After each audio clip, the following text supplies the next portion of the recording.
of the earth. Returning, he rested and engraved the whole story on a tablet of stone.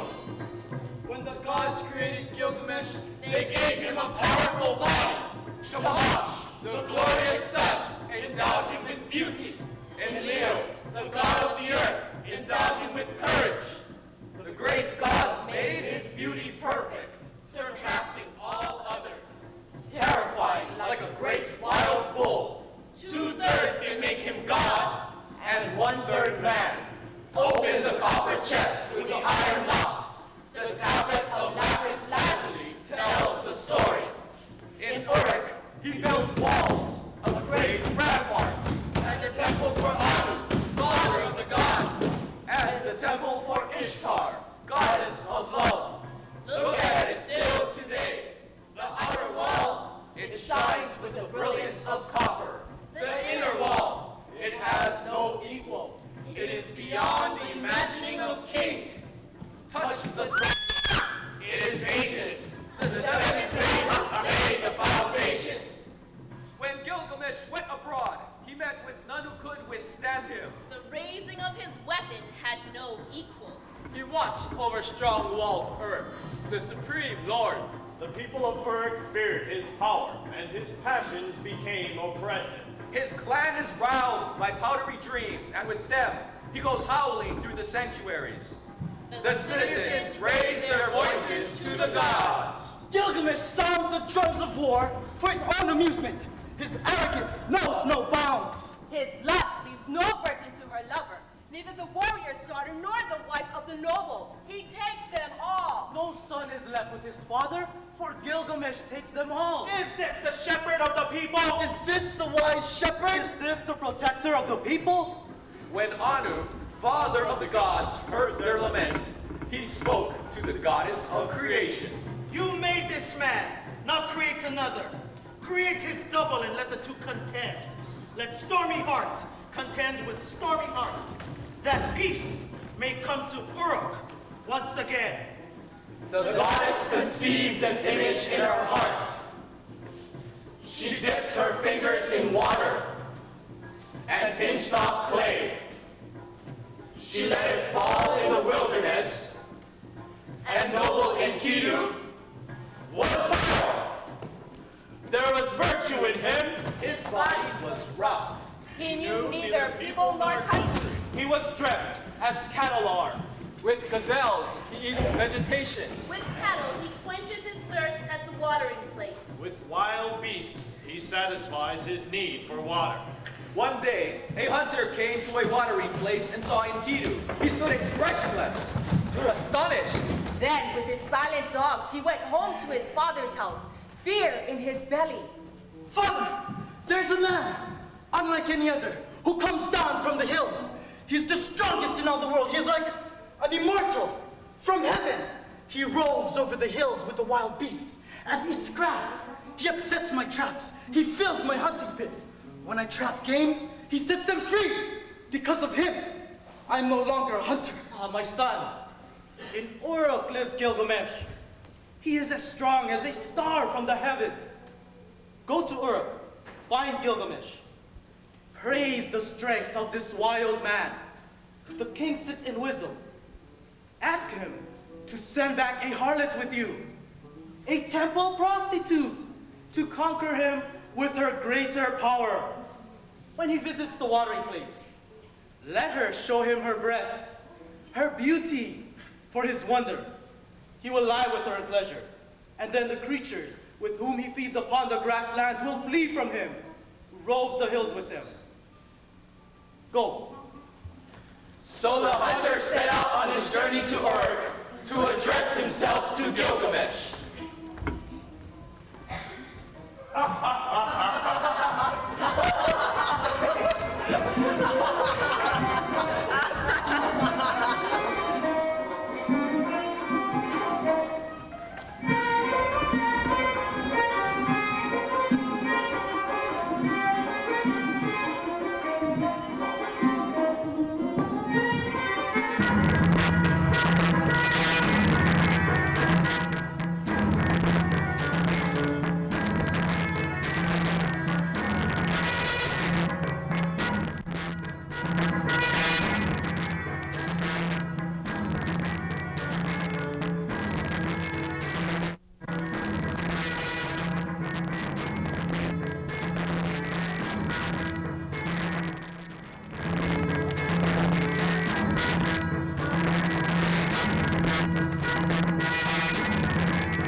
unlike any other who comes down from the hills.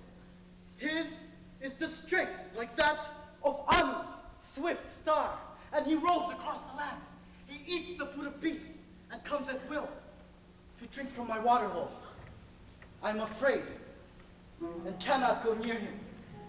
He fills up the pits I dig and tears up the traps I set for game. He helps the beasts to escape, and now they slip through my fingers. Go, hunter, and take with you this priestess from the temple of Ishtar. She will tame this wild beast and show him what a force a woman can have. When he lies with her, the animals who shared his life in the hills will reject him. Go now.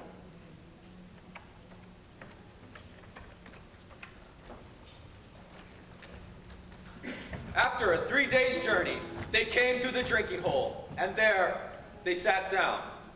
For the first day, And for the second day. the two sat waiting. But on the third day, the herds came down to drink. And he was with them. And Shamat, the priestess, saw him. The savage man come from far up in the hills. There are the animals, and there's the wild man with him. Now, woman, lay bare your rightness. Do not be ashamed. Let him see you naked. Do not delay, but welcome his love. When he comes near, uncover yourself and lie with him. Let him possess your body. Teach this savage man your woman's art.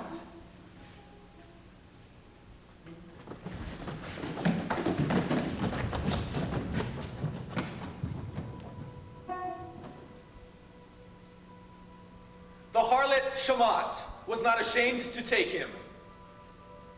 She made herself naked and welcomed his eagerness.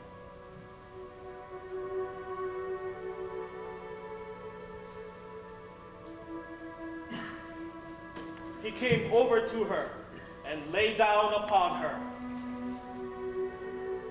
And then she taught him the things a woman knows how to do.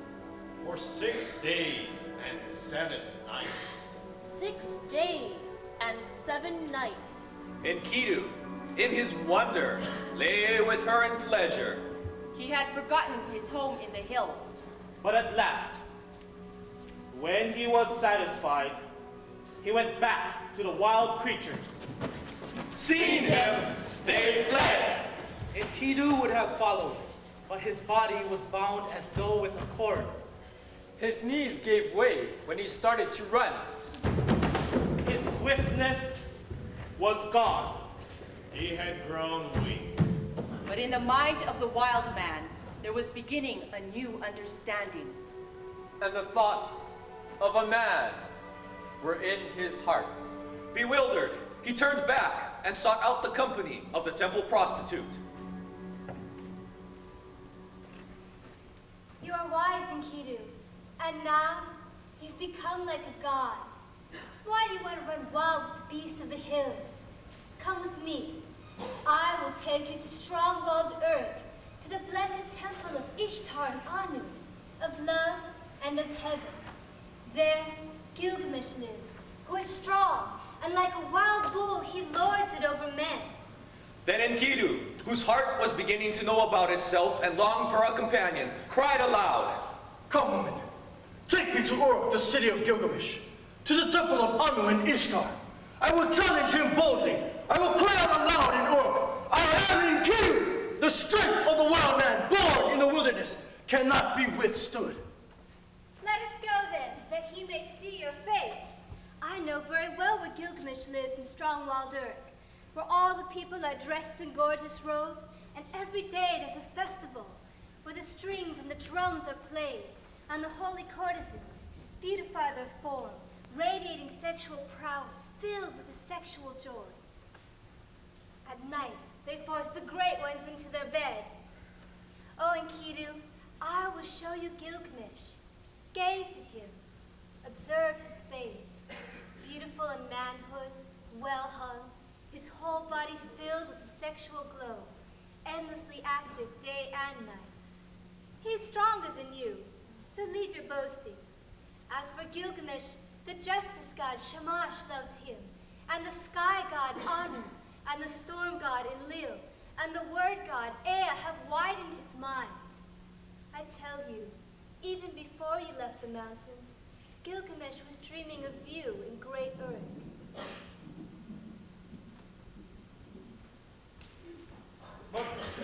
Mother, untie my dream. In the dream, I was full of joy. All the young heroes were around me, and we walked through the night under the stars of the firmament. And one star, the star of Anu, fell down from the heaven. All the people of Uruk came round to see. The common people jostled, and the nobles thronged to kiss its feet, and to me, its attraction was like the love of a woman. I raised it with tongs and brought it to you, and you yourself pronounced it to be my brother. The star of heaven which descended from the sky. I made it for you. He is the comrade, the one who brings help to his friend in his need. He is the strongest of wild creatures, the stuff of Anu. Born in the grasslands, the wild hills rear him. But when you see him, you will be glad. You will love him as a woman, and he will never forsake you. This is the meaning of the dream. Mother, wait. I had a second dream. In the streets of strong-walled Uruk, there lay an axe. The shape of it was strange. All the people thronged round to see. I saw it and was glad. I bent down, deeply drawn to it. I loved it like a woman and wore it at my side. That axe which you saw, which drew you so powerfully, that is the comrade whom I give you. He will come in his strength, like one of the hosts of heaven. He is the brave companion who rescues his friend in necessity. A friend? A companion? A counselor has been sent to me from Anil. And now I shall befriend and counsel him. Pray for fortune, and for fate to send me such a one. So Gilgamesh told his dreams to his mother, and the priestess retold them to Enkidu. Oh, Enkidu, when I look at you, you've become like a god. Why do you want to run wild with the beast of the hills? Get off of the ground, bed with shepherd. Cravath divided her clothing in two. With one half she clothed him, and with the other herself. Then she took him by the hand as the goddess might, leading a worshiper into the temple precinct. As if he were a child, she held his hand, and they began their journey. They came upon a sheepfold of domesticated animals, where shepherds lived, who gathered about and wondered at the huge size and strength of Enkidu. Oh, he is like Gilgamesh. He's twice the size of ordinary men. He's stronger and taller than a battlement. He is like a star that has fallen from the heavens. They cooked food and set it down before him. They brought out wine and set it down. Then all the shepherds crowded round to see him. But Enkidu knew nothing about these things. So he sat and he stared at the cooked food and the wine for a very long time, not knowing what to do. Enkidu could only suck the milk from wild animals. He fumbled and gaped, at a loss what to do, or how he should eat the bread and drink the strong wine. Enkidu, eat this bread. It is a symbol of civilized life. Drink the wine. It's the custom of the land.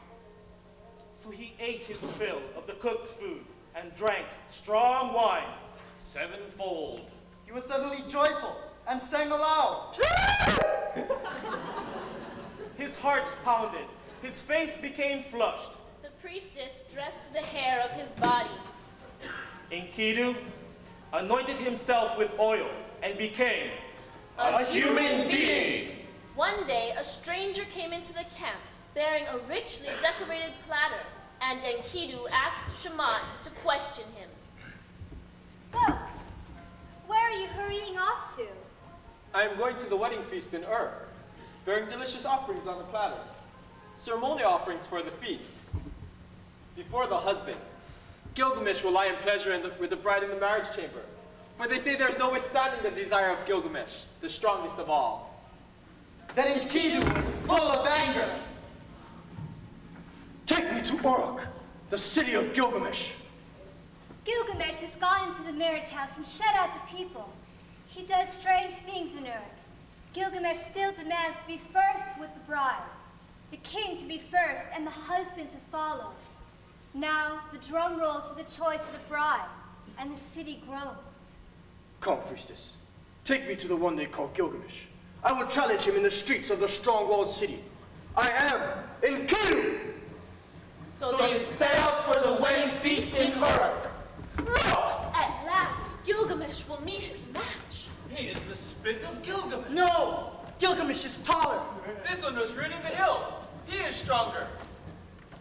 Enkidu stood guarding on the threshold of the marriage chamber to block the way of the king,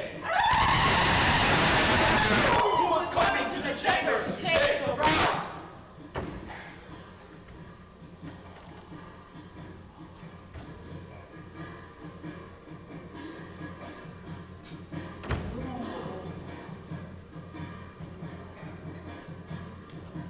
Struggled with stormy heart as Gilgamesh met Enkidu in his rage.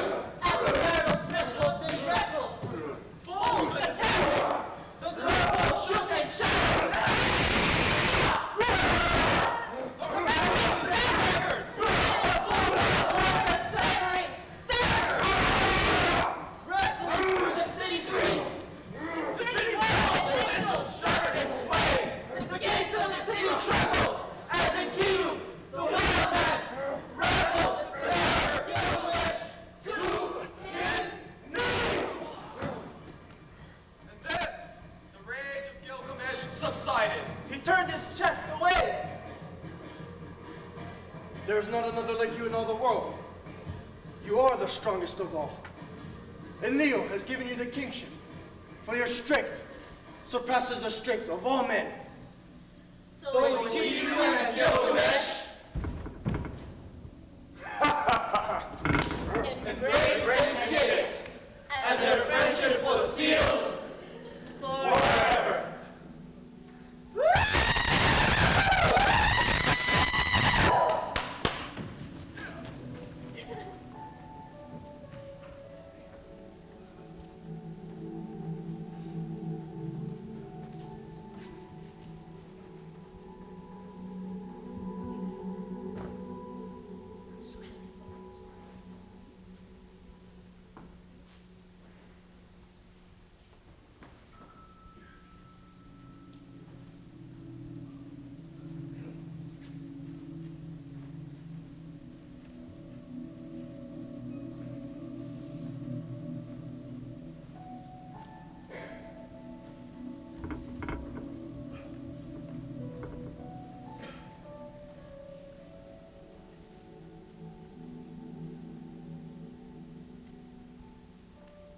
Enkidu, brother, what troubles you? Why does your face reveal sorrow? I am weak. My arms have lost their strength. The cry of sorrow sticks in my throat. I am oppressed by idleness. Idleness, you say? A quest! I have not established my name as a king. Let us go down into the cedar forest where no man has gone. We will cut down the cedars and raise a monument to the gods. I will set up my name in the place where the names of famous men are written. There is evil in that land. Let us go down into the forest and destroy that evil. For in the forest lives Humbaba. No. When I ran with the beasts in the wilderness, I saw the cedar forest. And Leo, god of the earth, has appointed Humbaba to guard it and armed him with sevenfold terrors. Sevenfold terrors? Where is the man who can fly to the heavens? Only the gods live forever. But as for men, our time is short. It is like a breath of wind. It is Gilgamesh who will venture first into the forest. Two people, companions, they can prevail against the terrors. Enkidu, you have fought with wolves and with lions. You know what danger is. Where is your courage? Action is life. Terrible to all flesh is Humbaba. When he roars, it is like the torrent of the storms. His breath is like fire, and his jaws are death itself. When a creature stirs, Humbaba hears it 60 leagues away. He is a great warrior, a battering ram. The watchman of the forest never sleeps. Now I ask you, what man would willingly walk into that country?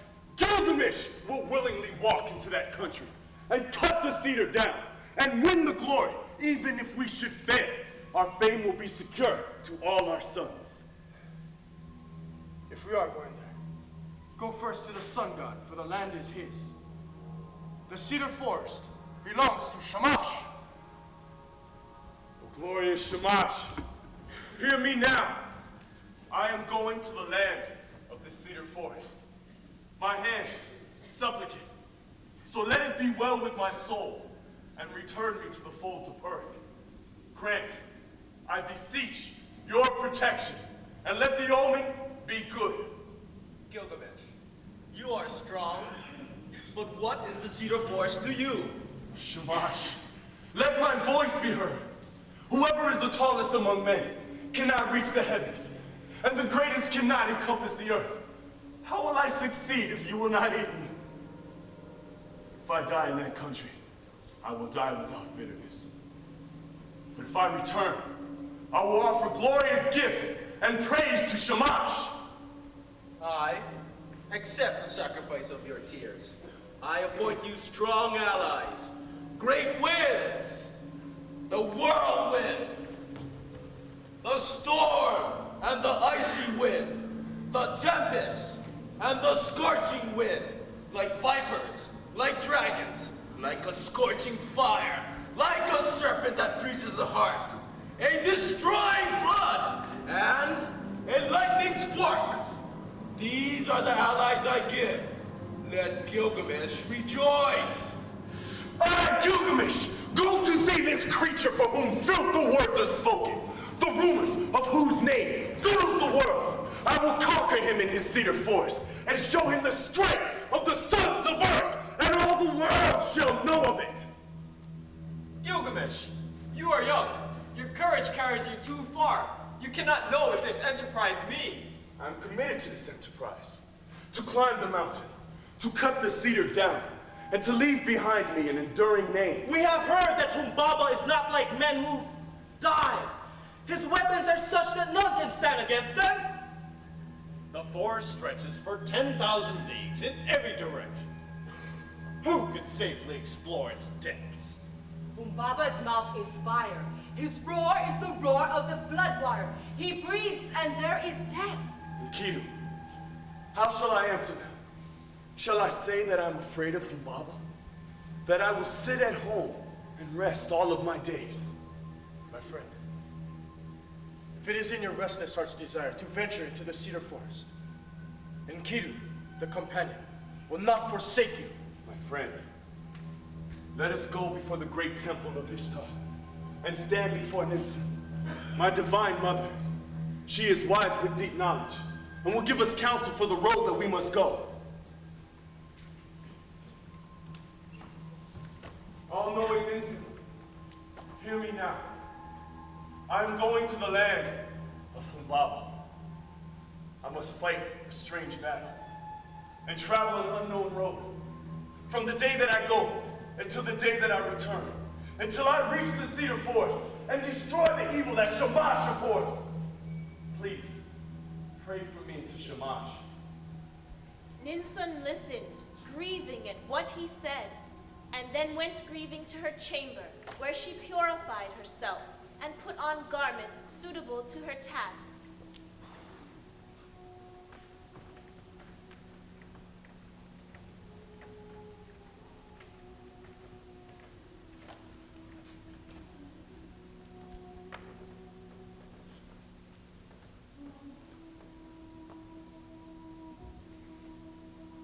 She sprinkled ritual water on the ground, and at the altar, burnt offerings of plants, fragrant and sacred to propitiate the god.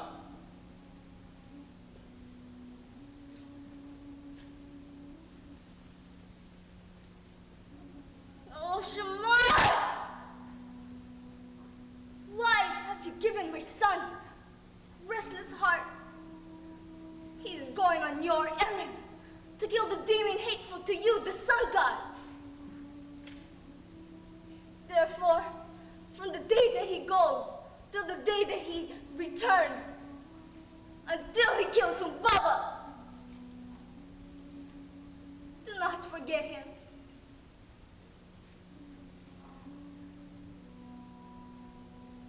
And when the day is done,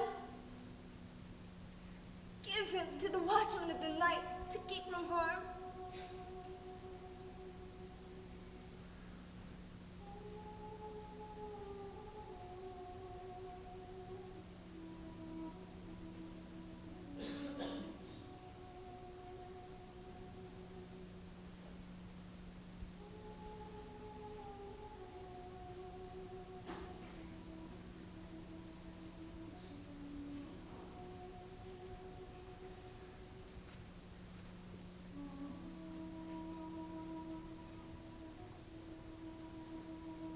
Strong Enkidu.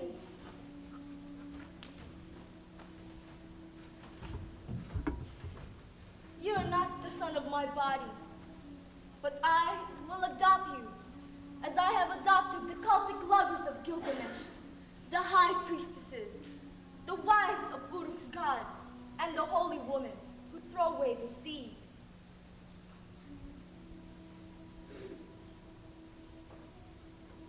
I declare it. Let Enkidu lead the way to the forest. He knows the road. He has seen Humbaba. Let Enkidu protect his friend, guard his companion, and bring him safe through the pitfalls of the road. May Shamash give you your heart's desire. May he open a path for you where it is blocked. May he open the mountains for your crossing. May you have victory in the battle that is to come. Strong Enkidu, I entrust my son to you. Bring him back safely to Uruk.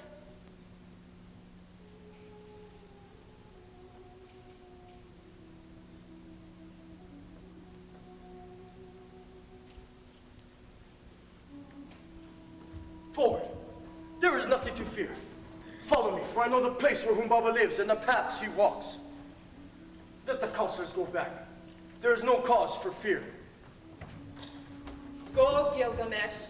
May your guardian god protect you on the road. Then the two departed, hearing the warnings and blessings of the city. 50 leagues they walked in one day. In 3 days they had walked as much as a journey of a month. The third day, Enkidu found the hidden water to quench their thirst and offer to the god. They crossed 7 mountains before they came to the gate of the cedar forest.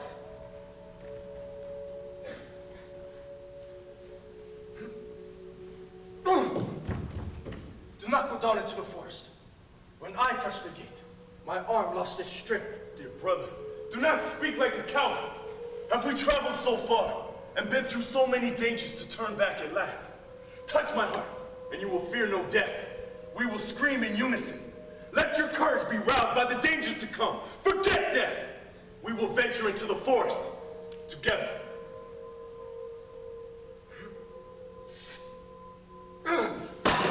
Together they went down into the forest, and they came to the green mountain. There they stood still. They were struck dumb. They saw the height of the cedar and the track where Humbaba often walked. The hugeness of the cedar rose in front to the mountain. Its shade was beautiful, full of comfort. Mountain and glade were green with brushwood. Then they took each other by the hand and lay down to sleep. And sleep that flows from the night lapped over them. Q! What a dream I've had. Terror and confusion.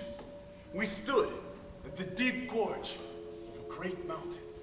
And in it, we were like the smallest of swamp flies. Suddenly, the mountain fell. It struck me. It caught my feet from under me. Then came a blazing light. And in the light was one whose beauty and whose grace was greater than the beauty of the world. Took me up from under the mountain, gave me water to drink, and my heart was comforted. Set my feet back on the ground. Your dream was good. Your dream was excellent. The mountain that you saw was Humbaba. Now surely we will seize him and kill him, and throw his body down as the mountain fell on the plain. The one who gave you water was Shamash, Lord of the Sun. In our moment of peril, he will take our hands. Shamash, be mindful of the promises made at Uruk. Guard and protect those who go on your errand, to kill the demon hateful to the god. Protect us as we pass through fearfulness. Our time is at hand. In this land I have discovered your dwelling. My weak arms and my small weapons I have brought to this land against you. And now I shall enter your house. They entered the place of the guardian demon. This was the place Humbaba was. Humbaba's breath is death. And they entered into the forest, the two of them together. And there was some cedar.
terrors.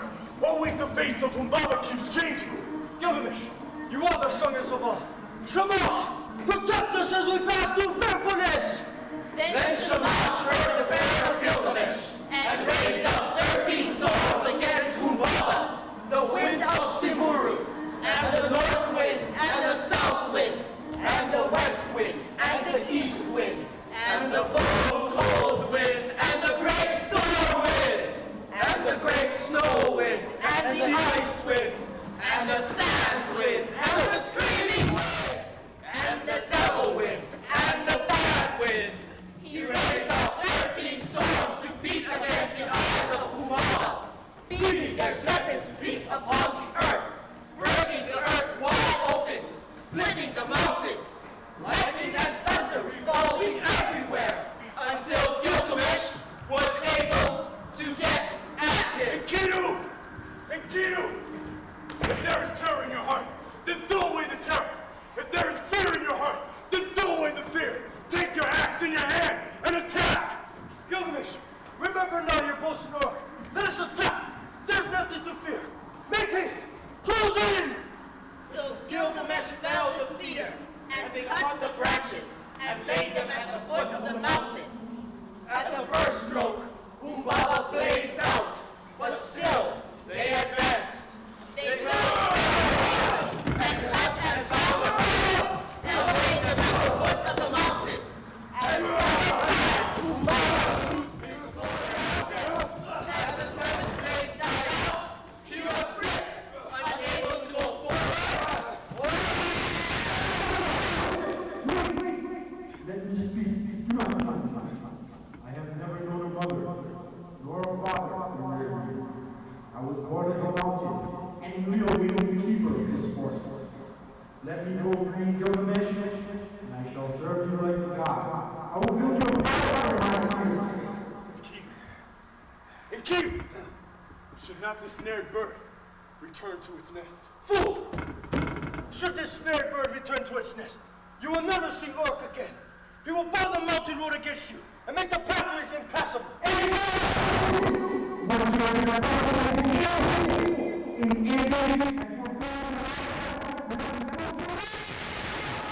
Do not listen, Gilgamesh. This Humbaba must die! Gilgamesh took the axe in his hand. He drew the sword from his belt. He struck Humbaba with a thrust of his sword. Enkidu struck the second blow. At the third blow, Humbaba fell to the ground. And then the two of them together seized the demon, and by the tongue pulled all his insides out. And so he died. Then Gilgamesh built the gate, made from the cedar, taller than all the rest of the cedar trees that grew in the cedar forest. They built a raft and floated the gate to the city. Enkidu steered the raft. And Gilgamesh carried the head of Humbaba, the guardian of the forest. They set Humbaba before the gods, before Enlil.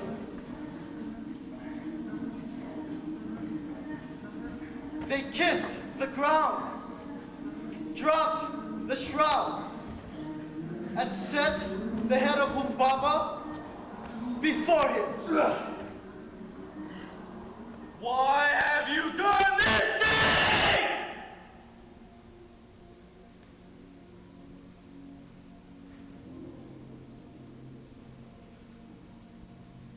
From henceforth, may the fire be upon your faces.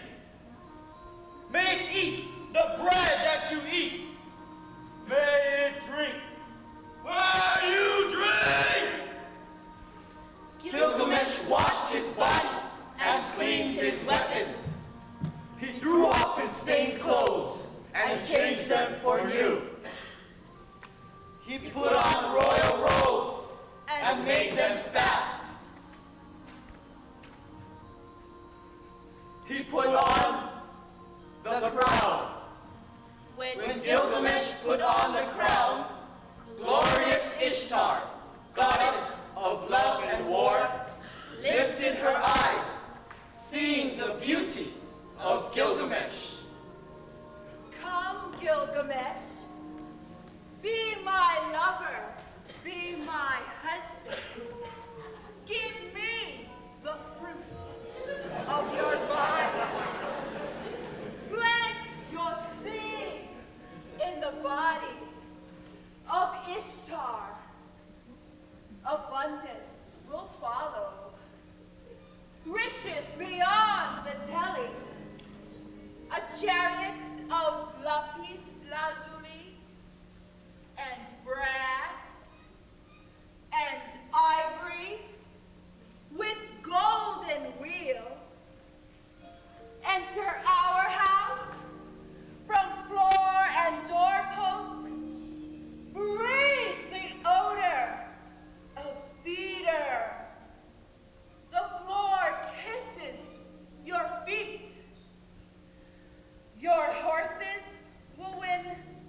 take you in marriage, what gifts could I give you in return? What fragrances and clothing for your body? I would gladly give you gifts fit for a goddess. I would gladly give you wine to drink, fit for a queen. But as for making you my wife, that I will not do. What would happen to me? Your lovers have found you like a cooking fire that goes out when it is cold. A back door that does not keep out the wind. A sandal which makes you trip. A waterskin which soaks the carrot. Ishtar, which of your lovers have you loved for all time? Which of your little shepherds has continued to please you? Come, let me name your lovers. First, there was Tammuz, the lover of your youth. Year after year, you wailed for him. He came to you, a magnificent dove, and you broke his wings. He who comes to you, a lion. You dig 7 pits for him, and 7 more. He who comes to you, a magnificent stallion, glorious in battle. You whip and spur him until he drinks muddy water. And what of the shepherd, who every day made cakes for you, and every day slaughtered kids for you? You turned him into a wolf. His own boys drove him away. His own dogs ripped him to pieces. And what of Ishmael, your own father's gardener? Every day, he brought you baskets of delicious dates. And then you turned your eyes on his fruit and showed yourself to him and said, touch me here. Touch me where you want to touch me.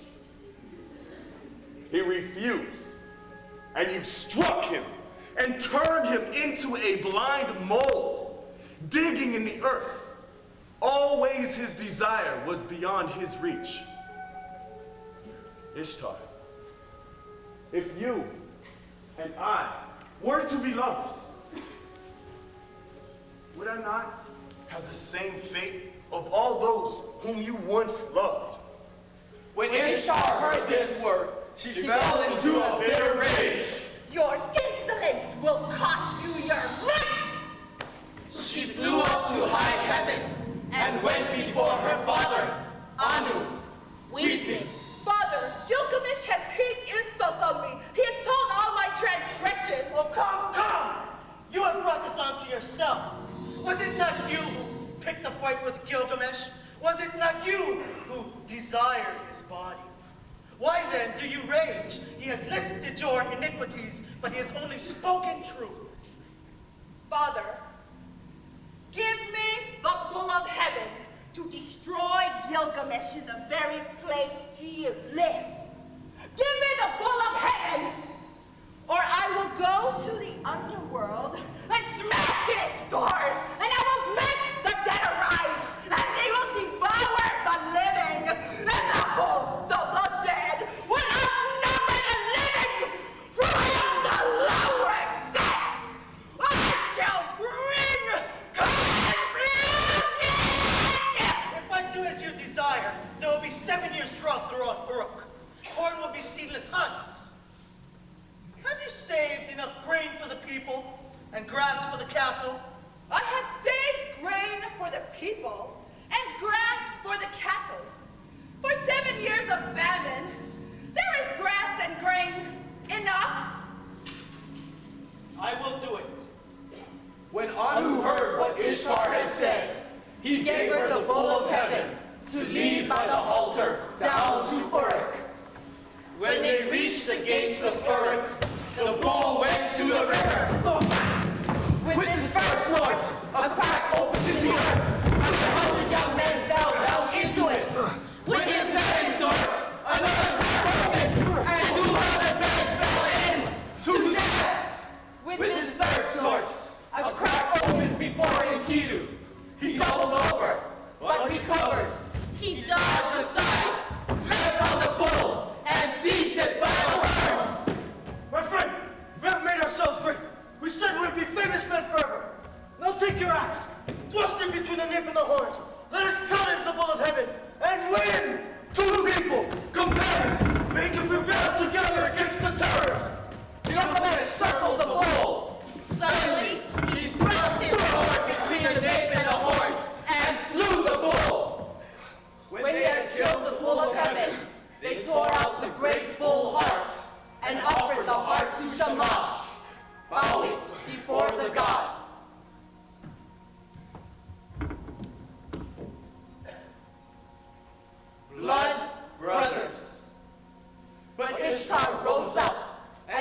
the great wall of Uruk. A curse on Gilgamesh, for he has gone ring in killing the bull. When Enkidu heard these words, he tore out the bull's genitals and threw them in her face.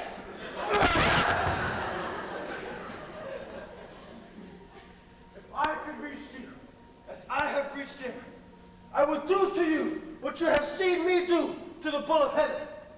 I would hang his guts around your neck. Then Ishtar called together her handmaidens and the temple prostitutes.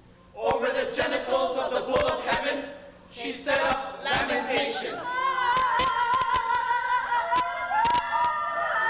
Gilgamesh gathered the craftsmen of the city to show them the wonderful bull. Cut off the horns, carried them to the room of his rulership in the palace, and hung them in the shrine of his ancestors. Then he washed his hands in the Euphrates and spoke to the people assembled. Who is the greatest of all heroes? Who is the strongest among men? Gilgamesh is the greatest of all heroes, and Enkidu is the strongest among men. We have made ourselves great. The city scorns the goddess and shouts of praise to Gilgamesh, because Gilgamesh has won the glory. That night, there was dancing and singing in the palace in celebration of the victory. But afterwards, when all had fallen asleep, Enkidu had a dream, and he awakened the king. My friend, why are all the great gods meeting in council? Again they slept, and Anu, and Lil, and heavenly Shamash took counsel together. They have slain Humbaba, and they have slain the bull of heaven, the one who guarded the cedar forest. For that reason, the one who stripped the mountain of its cedar must die. Enkidu must die! Gilgamesh shall not die! It was by your command that they killed the bull of heaven and slew Humbaba. Must Enkidu die, although innocent? You dare say this when you yourself went about with them as if you were human! My friend, what a dream I've had. The gods were arguing as to which of us would die. My brother, so dear you are to me, and yet they will take me from you. No, you have a fever. No, this was a true vision. Sleep.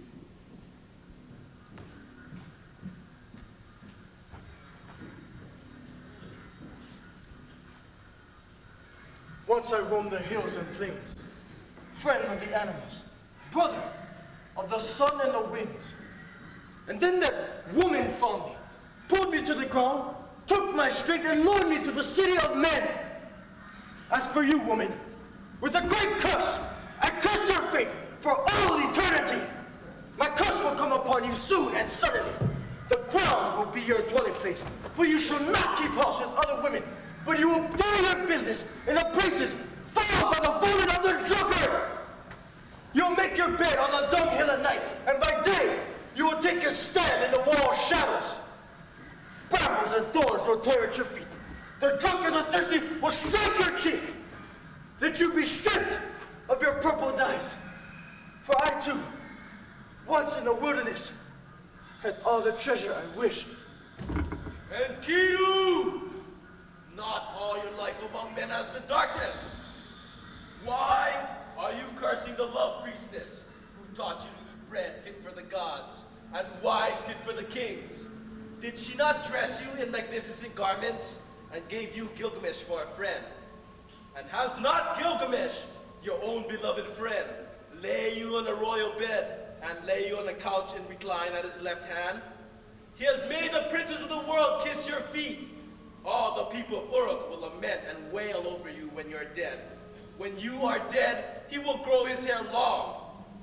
He will wear a lion's skin and wander through the desert.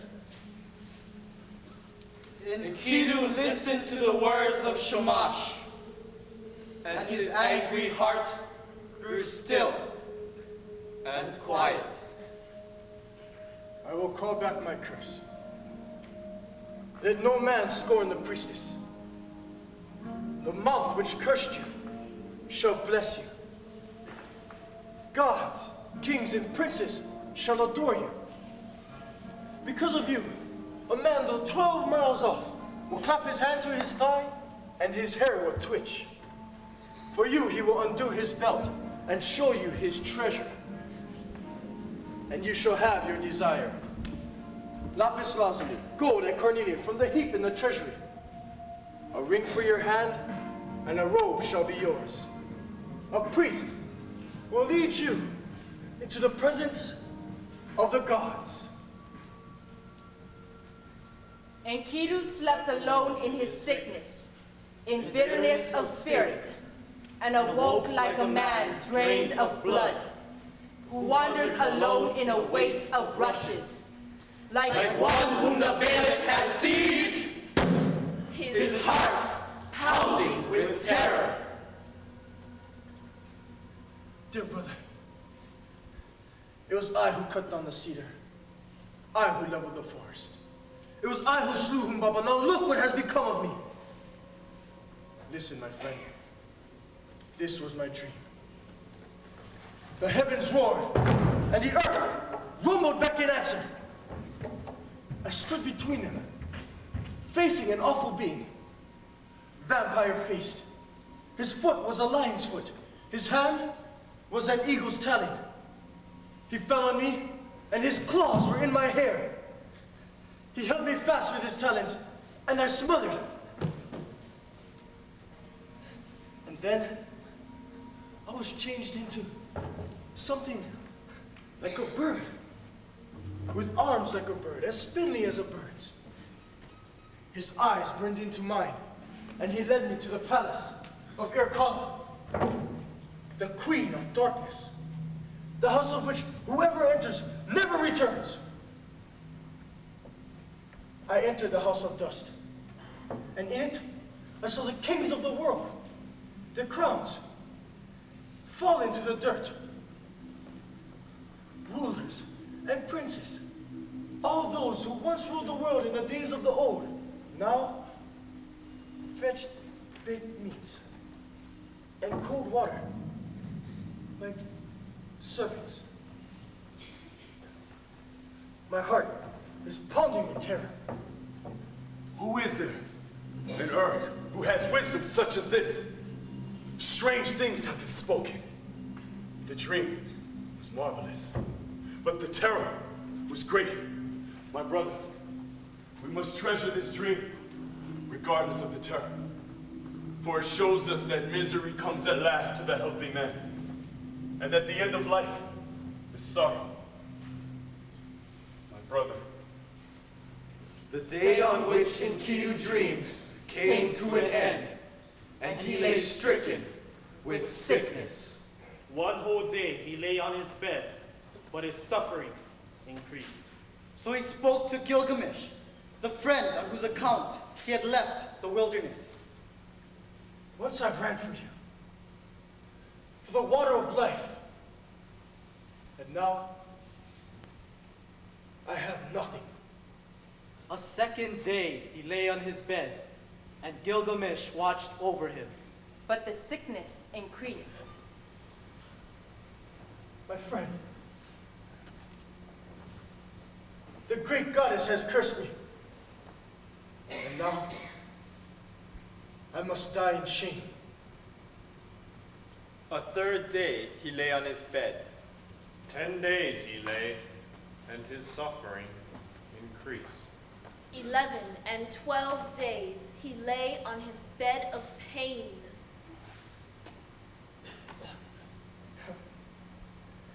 Gilgamesh, who encouraged me in battle scene, two people, companions. They can prevail together against the terrorists. Gilgamesh is afraid and does not help me. Happy is the man who dies in battle. But I must die in shame. After that, Gilgamesh heard the death rattle.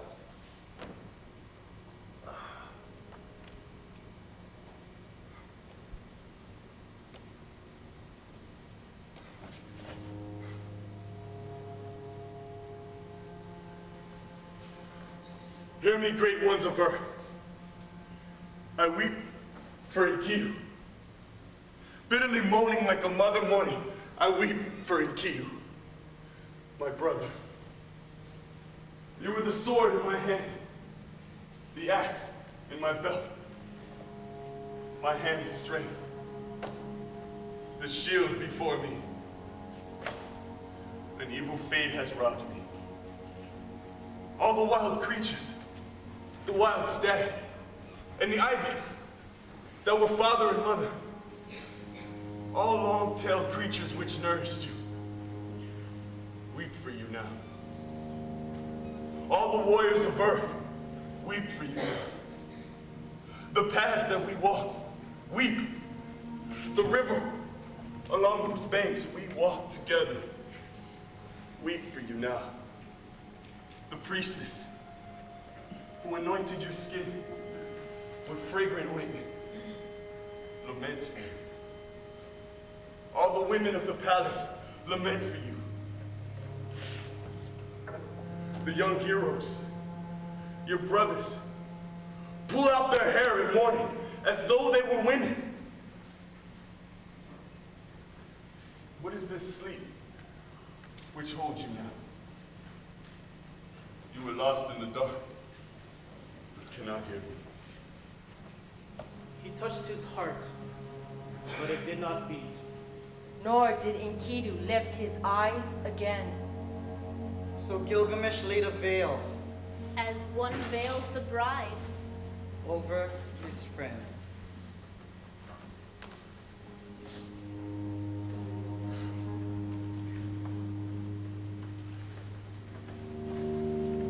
I made you rest on a royal bed. You reclined on a couch at my left hand. The princes of the world kiss your feet. I will cause all the people of Earth to weep over you and raise the dirge of the dead. The joyful people of the city will stoop in sorrow. And when you have gone from the earth, I will wander through the desert in the skin of a lion. For 6 days and 6 nights he wept for Enkidu, until the worm fastened on him. Only then he gave him up to the earth, and issued a proclamation through the land. I summon all of the coppersmiths, and the stone workers, and the iron workers. This is my command. Make a statue of my friend in his image. A great statue was fastened with lapis lazuli for the breast and of gold for the body. A table of hard wood was set out, and on it a bowl of carnelian filled with honey, and a bowl of lapis lazuli filled with butter. These he exposed and offered to the sun, and weeping he went away.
can I rest? How can I be at peace? Enkidu is dust, and I too shall die. Because I'm afraid I shall find Utnapishtim, whom we call the Faraway. For men say that he is the only mortal to have found immortal life. When he came to the entrance of the mountain, Gilgamesh was afraid. In these mountain passes, I see lions, and I am terrified. I lift my eyes in praise to the moon god, Sin. So now, O glorious moon, preserve me. When he had prayed, he lay down to sleep until he was awakened by lights surrounding him, glory in light. He took his axe in his hand, Drew the sword from his belt, and fell among them, striking, destroying, and scattering them. So at length, Gilgamesh came to the great mountain, whose name is Mashu. He approached the twin peaks, which guard each day the rising and the setting sun. Their tops reached the vaults of heaven. Below, their feet touched the underworld. Scorpion people guard the gates. Their glory is terrifying. Their stare strikes death into men. Their shimmering hail sweeps the mountains.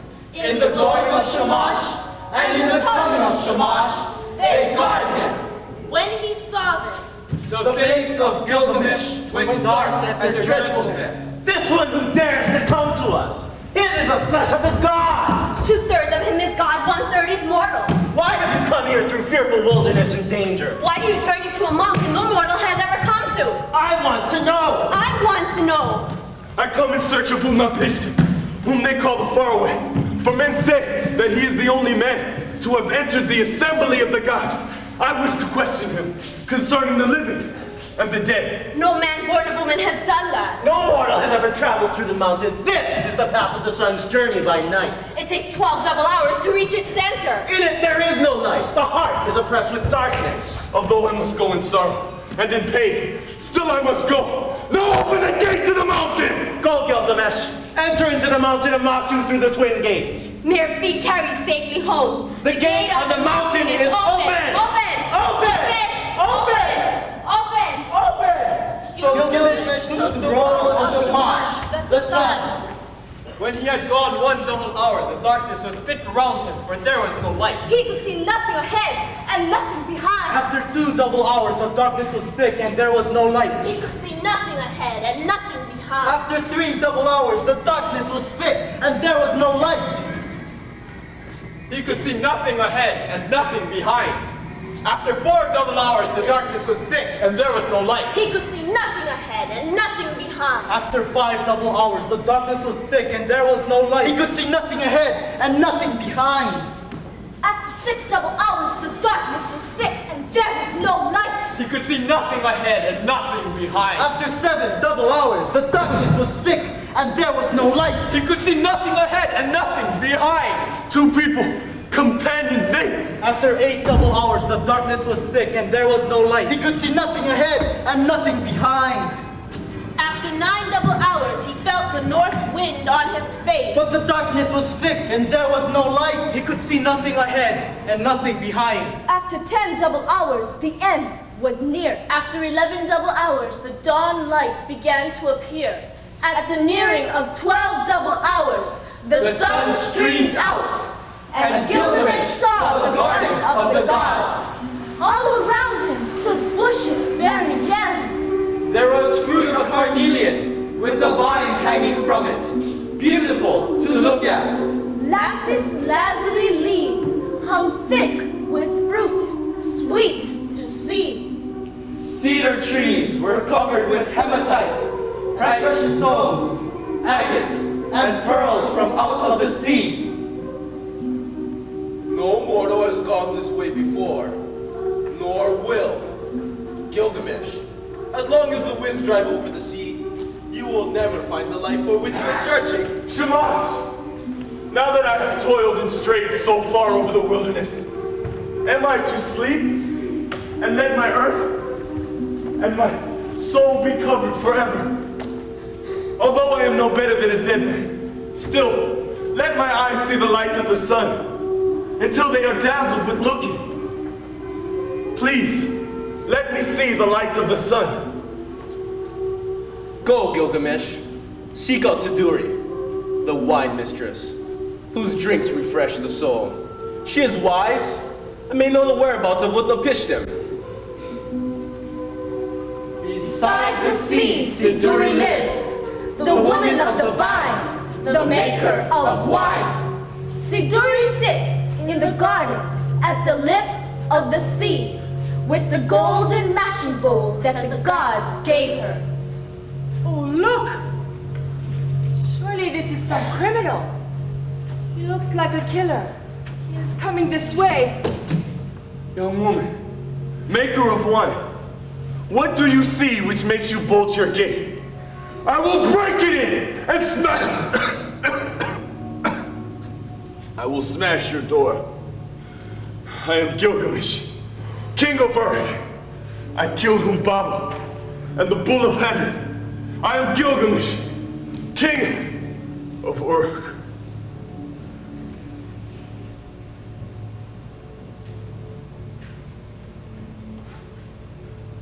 Then why are your cheeks so sunken? And why do you look so weak? Why is despair in your heart and your face like the face of one who has made a long journey? You are weathered by heat and cold because you wander through the wilderness pursuing the wind. And why shouldn't my face be dry and my cheeks be starved? Enkidu, who was very dear to me, and who together endured dangers beside me. The end of mortality has overtaken him. For 6 days and 7 nights, I sat weeping for Enkidu beside the body, until a worm fell out of his nose. And then I was afraid. Shall I not die too? I felt the fear of death in my belly. And now I wander through the wilderness alone and think of nothing but Enkidu. My friend, whom I loved, has turned to dust. Enkidu, the friend I love, has turned to dust. Shall I not die too? Must I die too? Must Gilgamesh be like that? Who is the mortal who can live forever? The life of man is short. Only the gods can live forever. When the gods created man, they allotted death to him, but the life they retained in their own keeping. As for you, Gilgamesh, fill your soul with good things. Day and night, night and day, dance and be merry, feast and rejoice. Let your clothes be fresh. Bathe yourself in water. Eat and drink your fill. Let there be pleasure in dancing. Cherish the little child that holds your hand. Make your wife happy in your embrace, for this too is the lot of man. How can I be silent? How can I rest when Enkidu, whom I loved, has turned to dust, and I too shall die and be laid in the earth forever? Young woman, you live by the sea.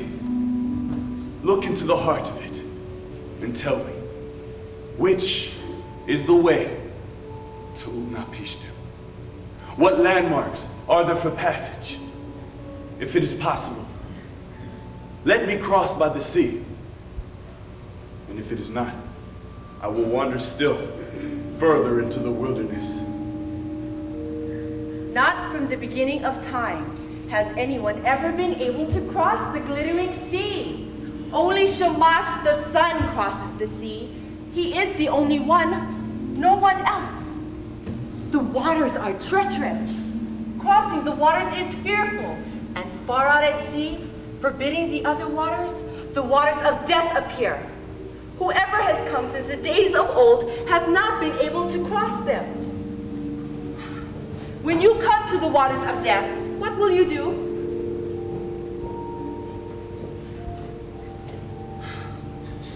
There is only one way that I know. Urshanabi, the boatman of Utnapishtim, dwells out there in an island somewhere. With him are the stone things he guards. Show him your face. Perhaps he he will be able to take you with him across the waters of death. If it is not possible, then Gilgamesh must abandon the crossing. When Gilgamesh heard the words of Siduri, he was seized with anger. He lifted his axe in his hand, drew the dagger from his belt. He crept along the path and went down to the stone images. He fell on them like a javelin. Urshanabi, the ferryman, show yourself! Urshanabi heard the axe, saw the flash of the dagger, but too late. Gilgamesh beats his head. I am Urshanabi the ferryman. Tell me your name. I am Gilgamesh, from Earth, from the house of Anu. Why do you come here raging through the wilderness?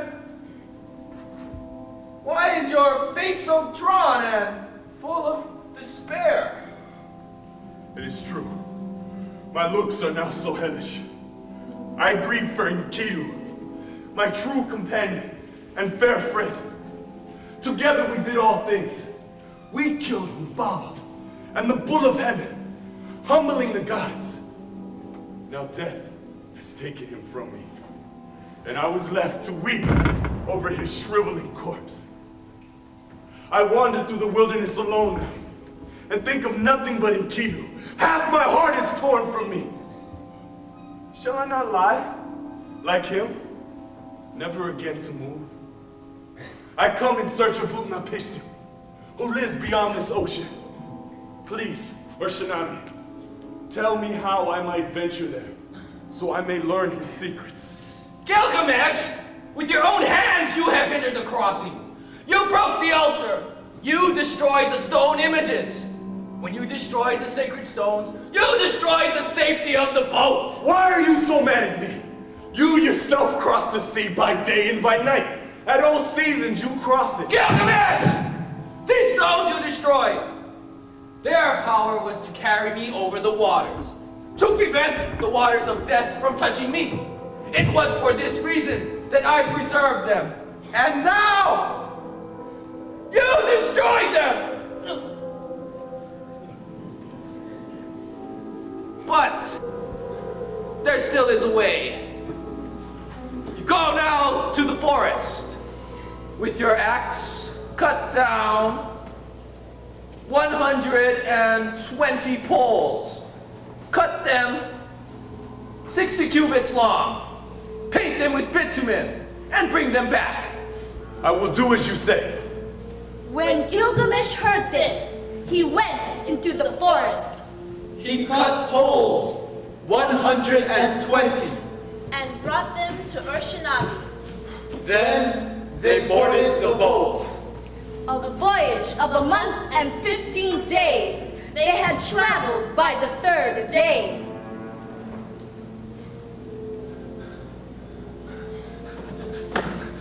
We have come at last to the waters of death.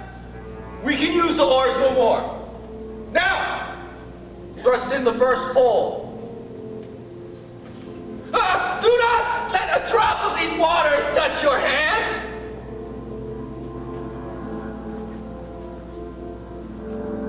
Urshanabi, look!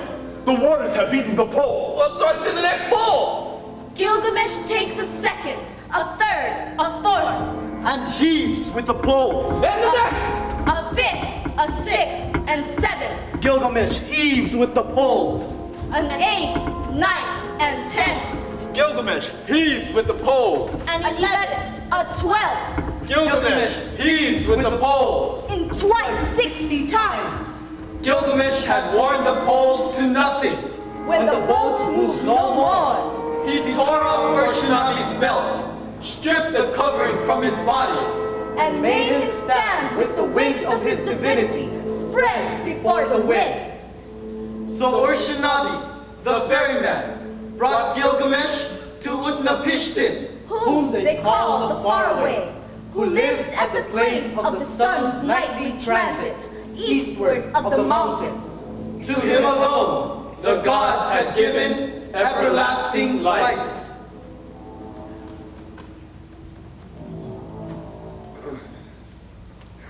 Why are the stone images of the boat been smashed? Who is this man who rides in the boat, but is not its master? A man whose body is covered by the skins of beasts. What is your name, with your cheeks stopped and face drawn? Where are you going? For what reason have you made this great journey? I am Gilgamesh, king of Uruk, from the house of Anu. The fate of my dead brother lies heavy upon me, for now he is dust, and I too shall die and be laid in the earth forever. It is to find Utnapishtim that I have made this journey. I have wearied myself with traveling, and my joints are aching. I have lost acquaintance with the sweetness of sleep. I have killed tiger, ibex, stag, hyena, bear, all the wild creatures and creepy things of the wilderness. I ate their flesh, and I covered myself with their skins. I met a winemaker who shut her door against me. I have slept in the dirt as if I were a beast. Finally, I met with Urshanagi, the ferryman, and together we crossed the waters of death. I wish to question Utnapishtim concerning the living and the dead. Gilgamesh of Uruk, why are you so full of sorrow? You, who have been made of the flesh of the gods and of man. You, made by your human father and goddess mother in the assembly of the gods. You, conceived as she lay down on the couch, your father clinging to her, as butter is blended with clay. What you say is true. I see now that you are Utnapishtim, the one I have sought, the one who may tell me how death can be avoided. Listen well, great king.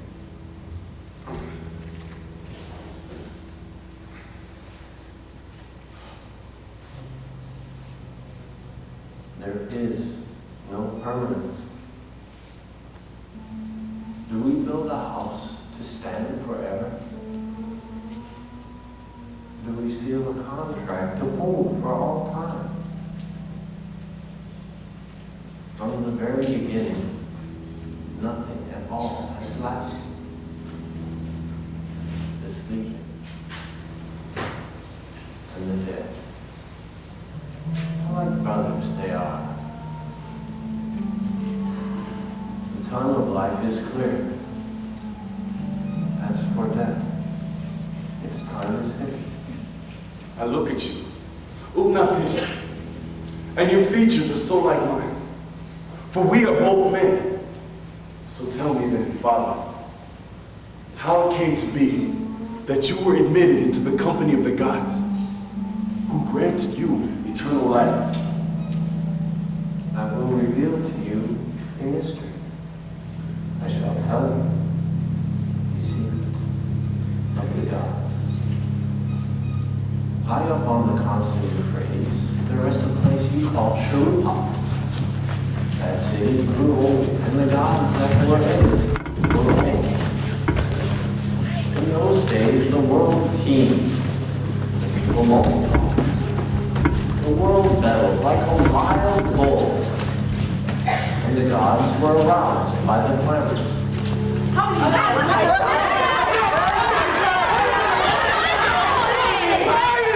This uproar is intolerable! Sleep is no longer possible for all this clamor! The gods decided in their council to punish the city. With the voice of Ea, cleverest of the gods, came whispering through the reed walls of my house, telling me the secret. Reed House, listen! Reed House, pay attention! Man of Shurpa, leave your home and build an ark. A reed boat! Reject the corpse-like stench of riches. Seek for life. Despise your worldly goods. Hold on to life and build a boat. These are the measurements of the boat as you shall build her. Let her beam equal her length. Let her deck be roofed like the vault that covers the abyss. Take into this boat the seed of all living creatures. You, reed house walls, listen well and hear what I say. I understood. My lord, what you have thus spoken I shall do in praise of you. But how shall I enter the city, the people, and the elders? Tell them this. I have learned that Enlil hates me. Me, I cannot live in this city, nor in this land which is Enlil's. I will go to the Gulf And dwell with my lord Ea. He has promised to rain down abundance on you. The choicest of birds, the rarest of fish, showers of wheat. Showers of wheat! In the first light of dawn, all my household gathered around me. The children brought pitch, and the men whatever was necessary. On the fifth day I laid the keel and the ribs, and made fast the planking. The ground space was 1 acre. Each side of the deck measured 120 cubits. I built 6 decks, divided into 9 sections. I laid in supplies. We drank raw wine, red and white. We feasted as we worked, as though it were a New Year's festival. And on the 7th day, the boat was complete. I commanded the loading of everything I owned that could be carried, silver and gold, and all living things to be saved from obliteration in the flood. And all my household people I took with me. That evening, the destroying rains began. As darkness was coming on, I heard the God. When you order bread at night, Ea will rain down showers of wheat. Enter the boat and close the hatch. I went inside.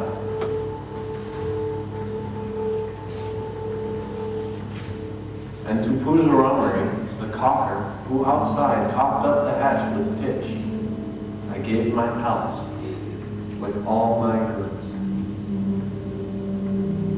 With the first light of dawn, a black cloud came from the horizon. Enlil and the thunder god roared within it. Then the gods of the abyss rose up. They pulled out the dams of the nether waters, and the warlords burst the dikes. The torrents poured down. The 7 judges of hell raised their torches, lighting the land with their livid flame. A wail of despair went up to heaven when the god of storm turned daylight to darkness. He smashed the land like a clay cup. 1 whole day the tempest raged. It gathered speed and fury, submerging the mountains. Poured over the people like the tides of battle. Brother could not see brother. Even the gods became terrified at the flood. They fled to the highest heaven.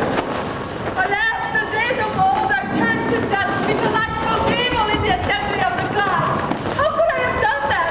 How could I cry out for the destruction of my people? I myself gave birth to them. And now my children float like dead fish in the sea. The great gods of heaven and hell wept. They covered their faces in sorrow. For 6 days and 6 nights, the storm overwhelmed the world. When the 7th day dawned, the the storm from the south subsided. The sea grew calm, and the flood was still. I looked out at the face of the world, and there was silence. The surface of the sea stretched flat as a rooftop. I opened the hatch, and light fell on my face. And I sat, and I wept. For on every side was the waste of water. I looked for land in vain. At last, we spotted the mountain of Nazir, which seized the ark, and we were grounded. Then, I loosed it up and let her go. She flew away, but finding no resting place, she returned.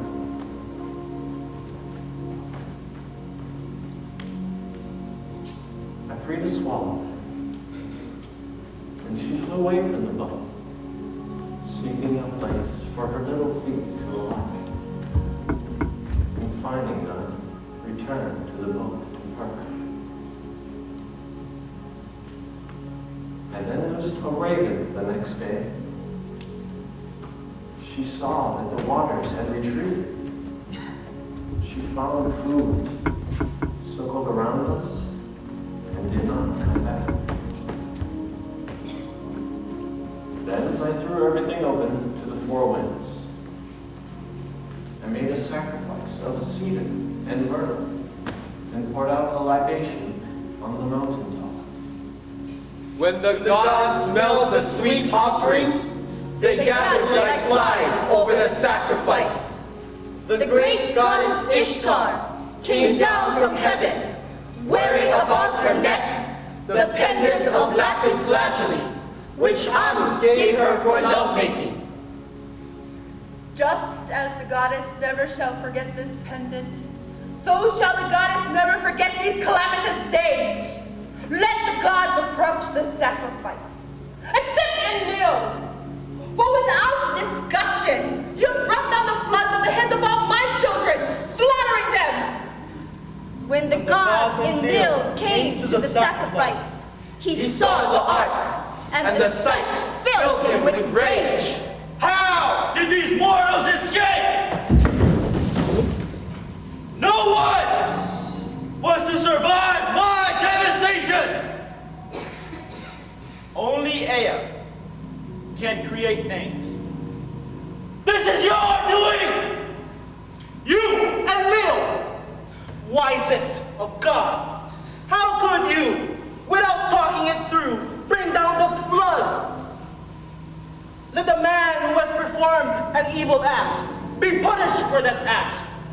Let not the flood be brought down on the heads of all men for what one man has done. Instead of your bringing on the flood, let lions rise up and diminish the people. Instead of your bringing on a flood, let wolves rise up and devour the people. Instead of your bringing down the flood, let famine destroy the people. Instead of your bringing on the flood, let plague rise up and diminish the people.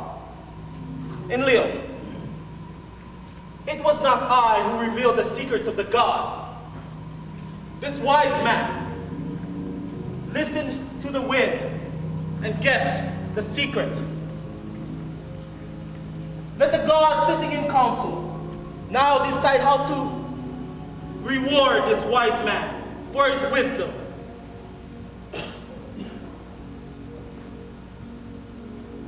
You were but human, and now you are transformed and admitted into the company of the gods. Your dwelling place shall be the faraway, the place which is the source of all the rivers of the world.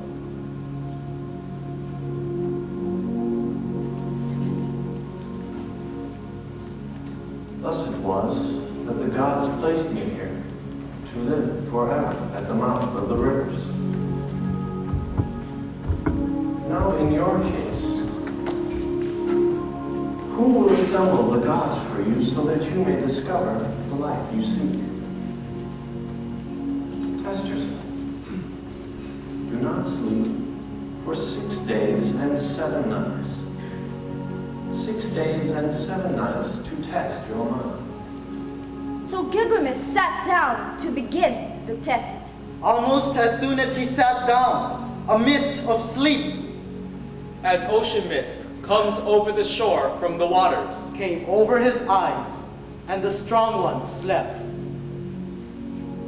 See how this hero sleeps who asks for life? Sleep is blown over him like a wet haze. Touch the man so he'll wake up. He'll take the road and return in peace. He'll go out through the gate and return to his own land. A man who is troubled shall give you trouble. Therefore he will deceive us.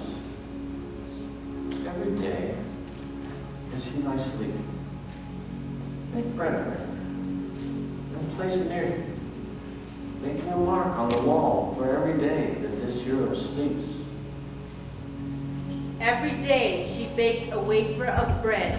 For every day Gilgamesh lay sleeping. On the 7th day, as he touched him, suddenly Gilgamesh awakened. I had almost fallen asleep when you reached out and touched me and kept me awake. Gilgamesh, look at the bread and look at the marks on the wall. A mark and a wafer for every day that you have slept. The first is dry as dust. The second is only less so than the first. The third is soggy and rotten. The fourth is white in the crust. The fifth has spots of mold on it. The sixth looks almost as if it is fresh. And the seventh, but it is then that you woke. What shall I do? Already the thief in the night has hold of my limbs. Death has taken home where I sleep. Wherever I set my feet, there I shall find death. Urshanabi. This man is covered in foulness. Take him to the washing machine. Wash his hair clean as snow. Let his skins be thrown off. Have them carried to the ocean. Let the goodness of his body shine out.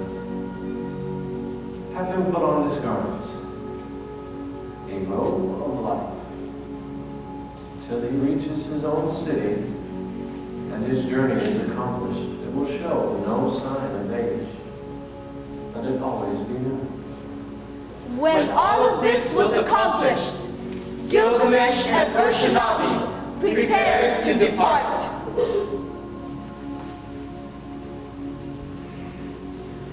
Gilgamesh has come here and he has strained and toiled.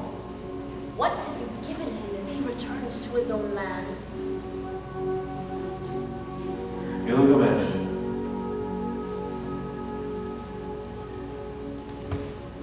you came here, you strained and you toiled. I shall give you something for your labors. I shall reveal a secret thing. It is a mystery of the gods I am telling you. There is a plant which grows under the water by the shore. Its roots go deep like the boxstone. Its thorns will prick your hands at the touch. If you succeed in taking that plant, your hands will hold that which restores youth to any man, and you shall have everlasting life. When Gilgamesh heard this, he opened the sluices so that the sweet water current might carry him out to the deepest channel. He tied heavy stones to his feet, and they dragged him down, Down, down into the abyss. there he saw the plants growing. Although it cut into his flesh, Gilgamesh seized the plant's hands. Then he cut the heavy stones from his feet, and the sea carried him and cast him up onto the shore.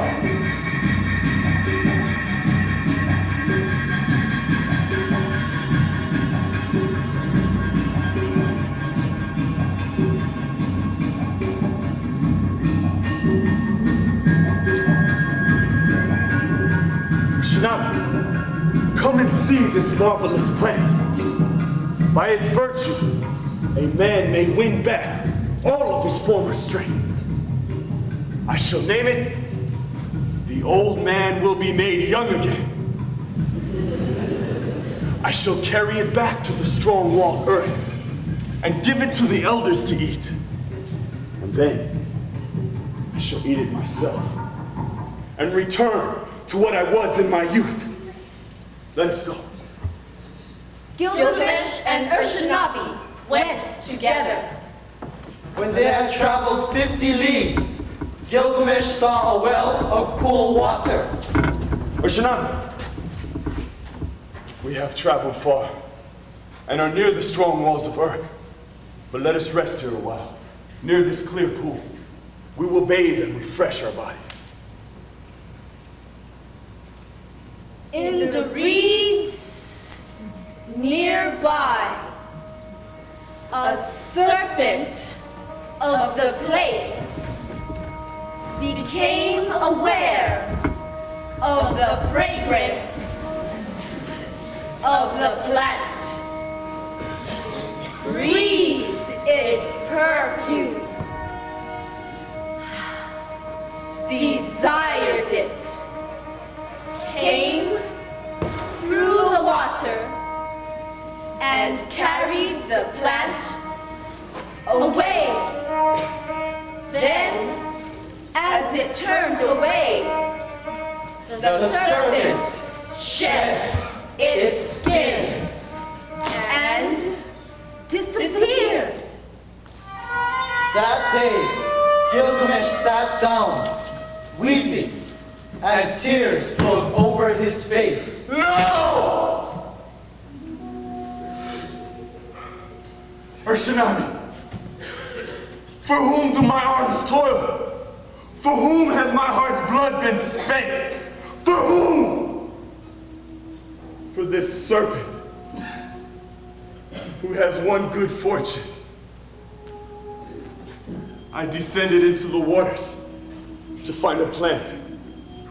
But what I have found is a sign telling me to abandon my journey. And whatever it was, I saw it. So Gilgamesh returned by the gate through which he had come. They walked as much as the journey of a month in 3 days. When the journey was accomplished, they arrived at Uruk. There it is. The city of Uruk. Go up, Urshanabi. Climb up onto the walls. See how they shine with the brilliance of Berkata. The 7 sages laid the foundation. 1/3 of the city is buildings, cunningly crafted. 1/3 of the city is gardens with roses and birds. 1/3 of the city is fields and farmland. And in the center, the glorious temple of Ishtar. All of this is Uruk. Let us enter. My friends, you are welcome here. This was the work of Gilgamesh, the king, who knew the countries of the world. He was wise. He saw mysteries And knew secret things. He brought us a tale of the time before the flood. He went on a long journey to the end of the earth, was weary, Worn out, returning, he rested and engraved the whole story on a tablet of stone. Thus, the destiny was fulfilled, which Anu, the father of the gods, had decreed for Gilgamesh. Of mankind, all that are known, none will leave a monument for generations to come to compare with his. Like the heroes and the wise men, like the new moon have their waxing and waning. Who has ever ruled with the power and the might like Gilgamesh? As in the dark month, the month of shadows, so without him there is no light. You were given kingship, such was your destiny. Everlasting life was not your destiny. The king has laid himself down and will not rise again. The Lord of Uruk will not rise again. He overcame evil. He will not come again. Though he was strong, He will not rise again. He had wisdom and beauty. He will not come again. He has gone into the forest. He will not come again. On a bed of fate he lies. He will not rise again. From the couch of many colors, he will not come again. Gilgamesh, the heart of Uruk, lies on the tomb. Gilgamesh, the king, peerless, without an equal among men, departs. Gilgamesh, Lord of Uruk,